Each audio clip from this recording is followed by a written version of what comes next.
प्रेरितों के काम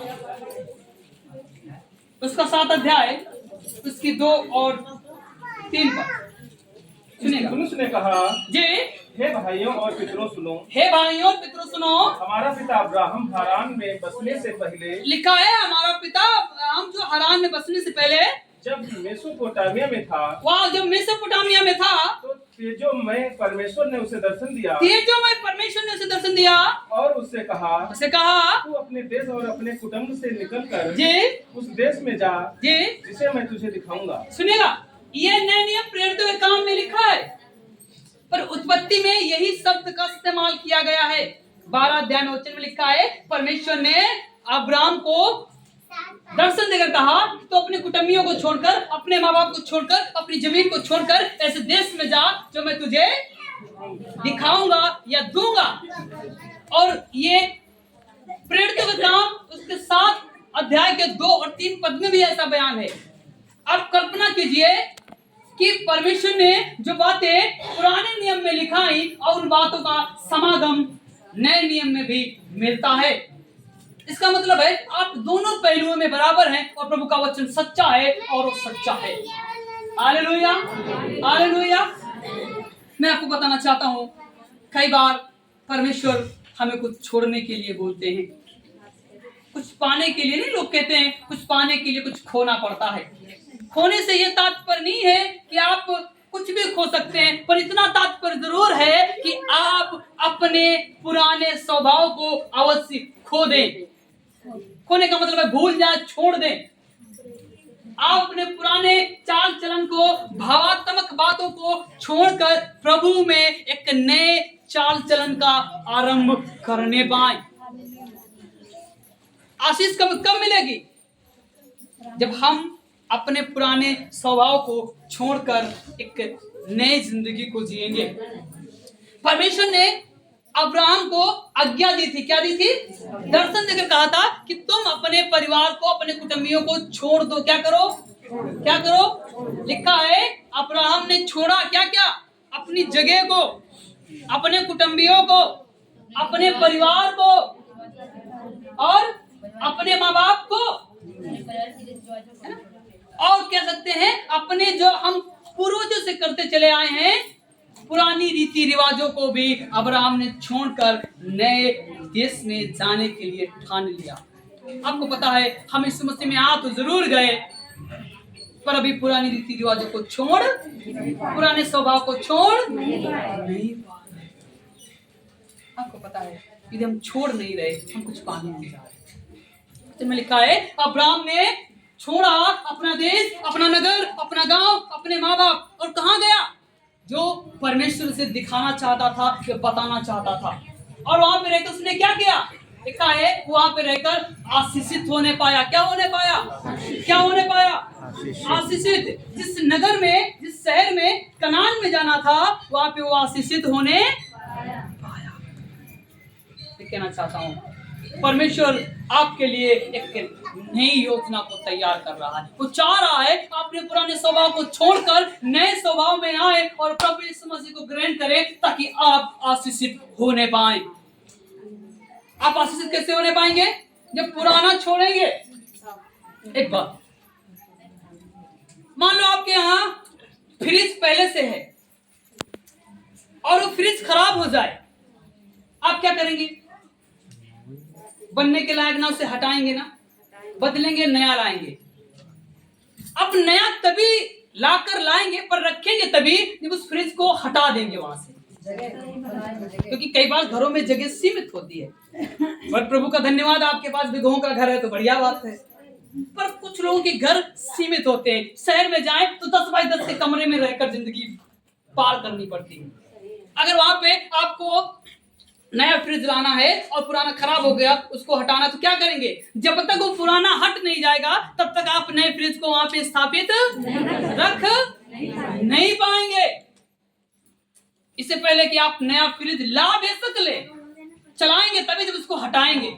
इसी तरह से आपने यीशु मसीह को प्राप्त जरूर कर लिया है, पर काम में नहीं ला पाए। क्यों? क्योंकि पुराना मनुष्य तो अभी घुसा पड़ा है अंदर, वो बदला नहीं है, उसमें परिवर्तन नहीं आया है।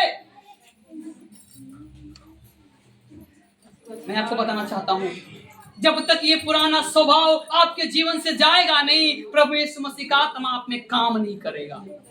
परमेश्वर आपको कैसे बढ़ाएगा? जब उसको बढ़ाने तो देंगे तभी तो। पुराना स्वभाव जब हमारे जीवन से जाएगा, पुराना चाल चलन हमारे जीवन से जाएगा, तभी हमारा जीवन प्रभु यीशु मसीह आशीषित करेगा। Hallelujah, hallelujah. आपको पता है कई बार मसीह में लोग हैं, विश्वास करते हैं, पर इतना लोगों से बहस कर देते हैं, कौन लड़ने लगे। इतना बहस कर देते हैं, कहो। आपको पता है कि यदि हमारा भाव नहीं बदलता, हम मसीह नहीं कहलाते। आपकी मसीहत कम नजर आएगी बाजार में, मेले में, सड़क पर, मार्केट में। आपकी मसीहत नजर आती। यहाँ तो बहुत बढ़िया, बहुत बढ़िया।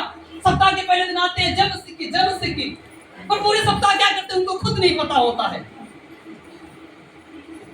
आपको पता है प्रभु चाहता है आप उन्हें ना चाहें। परमेश्वर चाहता है आप गिव अप करें अपने लैंड को, अपनी भूमि को, अपने माँ बाप को, परिवार को। आप एक बार छोड़े ना छोड़े, क्योंकि कई बार कठिन है, पर अपने स्वभाव को अवश्य छोड़ दे ताकि परमेश्वर आपको बदल डाले। हालेलुया। यदि आप अपने पुराने स्वभाव को छोड़े नहीं, परमेश्वर कुछ नहीं कर पाएगा। आपकी मनसा बदली नहीं, आपका विवेक शुद्ध नहीं हुआ, कुछ नहीं हो पाएगा। क्यों? क्योंकि परमेश्वर का जो आत्मा है वो तभी काम करेगा जब उसे थोड़ा करने की आजादी दे दे। आपको पता है छोटे बच्चों को कई बार हम काम नहीं करने देते। क्यों? वो गिरा देंगे, वो काम तो कुछ उठाने रखने के लिए नहीं बोलते, कहीं गिरा दें, तोड़ दे, कुछ कर दे। पर वही बच्चे जब बड़े हो जाते हैं ना, वो काम करने लगते हैं। हमारे भारत देश में 12वीं पढ़ जाएंगे, बीए कर लेंगे, बीएससी कर लेंगे, तब भी माँ बाप पैसा देता है। पर आपको पता है यूरोप कंट्री में, अमेरिका जैसे देशों में जो कक्षा 5 में पढ़ता है ना, उसको घड़ियां बनानी आती हैं, उसको बड़े इलेक्ट्रॉनिक गैजेट बनाना आते हैं। और हमारे भारत देश में 5वीं में आकर छोटा बड़ा नहीं आ पाता, 5वीं में आकर पढ़ा नहीं आता 15-10 तक।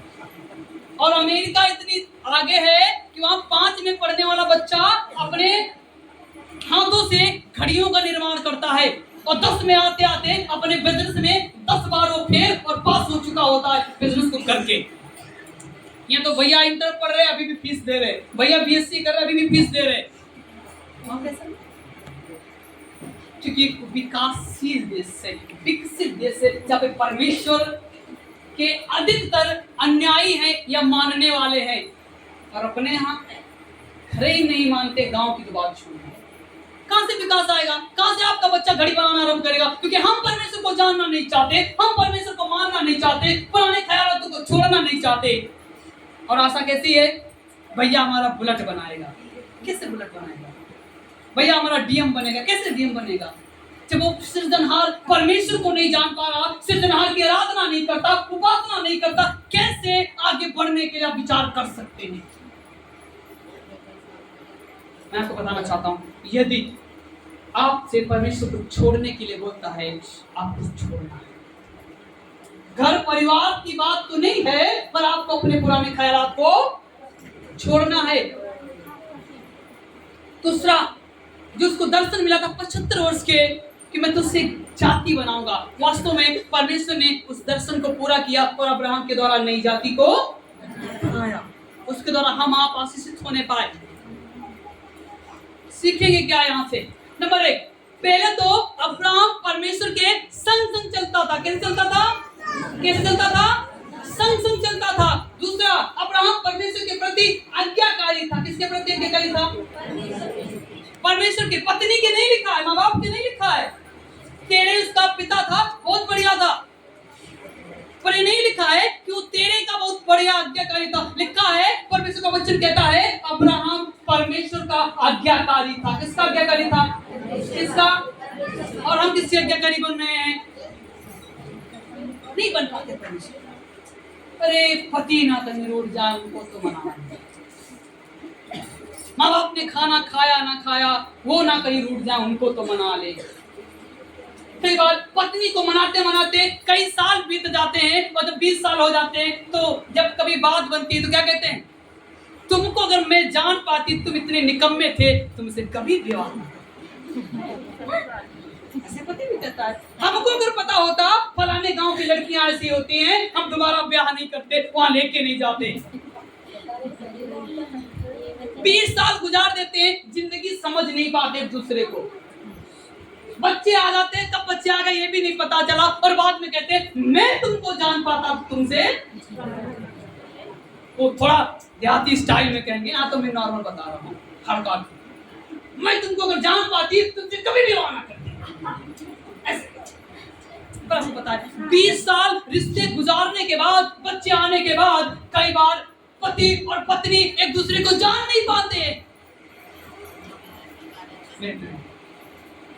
यदि हम जान नहीं पाए, अभी भी हमारे दिल में अनबनाव है, हमारे दिल में फूट है, हमारे दिल में निराशा है, हमारे दिल में अगले के लिए जगह नहीं है। बातों में तो है, हम आपको अच्छी साड़ी ले देंगे, अच्छी चेन दिलाएंगे, ये तो है, पर दिल में अपनी पत्नी के लिए, अपने पति के लिए जगह आज भी बना नहीं पा रहे। अगर ऐसा नहीं है, हम उसी में आने से कोई कि आपका पति पत्नी का रिश्ता विश्वास योग्यता से जिया नहीं जाता, माँ बाप का रिश्ता विश्वास योग्यता से जिया नहीं जाता, परिवार के प्रति आप वफादार नहीं होते, माँ बाप के प्रति वफादार नहीं होते, पत्नी और पति के प्रति वफादार नहीं होते, तो आप परमेश्वर के प्रति कैसे वफादार होंगे? कैसे? और चाहेंगे परमेश्वर, हम चाहते इस साल हमारे खेत में 15 कुंटल धान हो जाए। कैसे? धान होने के लिए आपको कर्तव्य करना पड़ेगा, और विश्वास योग्यता के लिए आपको प्रार्थना करना पड़ेगा और वचन पढ़ना पड़ेगा। पानी खूब लगाएंगे, खाद के लिए लाइन खूब लगाएंगे स्टोरों पे, खाद नहीं मिली परेशानी है, पर बैठ के दुआ नहीं करते। तो मैं आपको बताना चाहता हूँ, कई बार हमारा परिश्रम भी दुआ के साथ में जुड़ा होता। वचन में लिखा है तुम्हारा जो विश्वास है वो बिना कर्म के मैं आपसे कहना चाहता हूँ, अब्राहम ने विश्वास क्या किया? यस प्रभु, आप कह रहे हैं कि आप हमें हमसे बड़ी जाति बनाएंगे, मैं इस बात को मान लेता हूँ। और लिखा है अब्राहम ने माना, उससे बड़ी जाति। हालेलुया। नंबर 1, परमेश्वर ने आज्ञा दी किसको? अब्राहम को। अब्राहम परमेश्वर के साथ साथ चला और कंक्लूजन पे आए। निष्कर्ष क्या? सुनिएगा। नंबर 1, अब्राहम परमेश्वर के नियम कानून को मानने वालों में से एक था। क्या था? इसके भाई तो और थे, पर और इतना मान पाए नहीं मान पाए, उनका जिक्र नहीं है। पर परमेश्वर का जो दास है, जो अब्राहम है, वो क्या करता था? परमेश्वर के बातों को या आज्ञा को मानता था। दूसरी बात, अब्राहम ने परमेश्वर के लिए छोड़ दिया क्या क्या? परिवार को, अपनी भूमि को, अपने कुटुंबियों को और अपने माँ बाप को। और कहां चला गया? जो परमेश्वर से नगर देना चाहता था। लास्ट बात, अब्राहम परमेश्वर के साथ साथ चलता था। कैसे चलता था? कैसे चलता था? साथ साथ चलता था। आज हम आप दाएं बाएं भी नहीं चल पाते, साथ की बात छोड़िए, पर आशा करते हैं कि आज से आप प्रार्थना करने वाले और आराधना करने वाले भी और प्रभु के साथ साथ चलने वाले होंगे। हालेलुया। एप्लीकेशन लागूकरण क्या? सुनिएगा गौर से। आपको चाहिए आप अपने पुराने स्वभाव को छोड़ दें। आपको चाहिए, पहले नहीं जानते कोई बात नहीं, पर आप यीशु मसीह को जान गए तो अब आपको क्या करना चाहिए? पुराने स्वभाव को छोड़ देना चाहिए। दूसरी बात, आपको परमेश्वर की आज्ञा को मानना है, और जब प्रभु की आज्ञा को मानेंगे तभी आप आशीष का कारण ठहरेंगे। जैसे अब्राहम परमेश्वर के साथ साथ चला, ऐसे आपको भी परमेश्वर के साथ साथ चलने की जरूरत। जैसे अब्राहम परमेश्वर के साथ साथ चला, ऐसे आपको भी साथ साथ चलने की जरूरत है। लास्ट बात, आपको आशा रखना है, जिसे अब्राहम को परमेश्वर ने वायदे की भूमि दी, ऐसे परमेश्वर आपको भी वायदे की भूमि को देगा। जैसे परमेश्वर ने अब्राहम को वायदे की भूमि को दिया, वैसे आप आशा रखें कि परमेश्वर आपको भी वायदे की भूमि को, और ये वायदे की भूमि को एक नए रूप में देख सकते हैं, जिसे हम अनंत के जीवन को कहते हैं। Hallelujah, hallelujah. परमेश्वर आपको और हमको और जितने मसीह में सबको अनंत जीवन अनंत जीवन देगा। Hallelujah, hallelujah. सो हम आशा करते हैं कि परमेश्वर आपके जीवनों में बहुत आयत की आशीष देगा। यदि आप आज्ञाकारी होंगे तो आप फलवंत होंगे, परमेश्वर के साथ साथ चलेंगे तो आप एक वायदे की भूमि में पहुंचेंगे, और परमेश्वर की आज्ञा को मानेंगे तो आप और आपका घराना भी आशीष का कारण ठहरेगा। हालेलुया।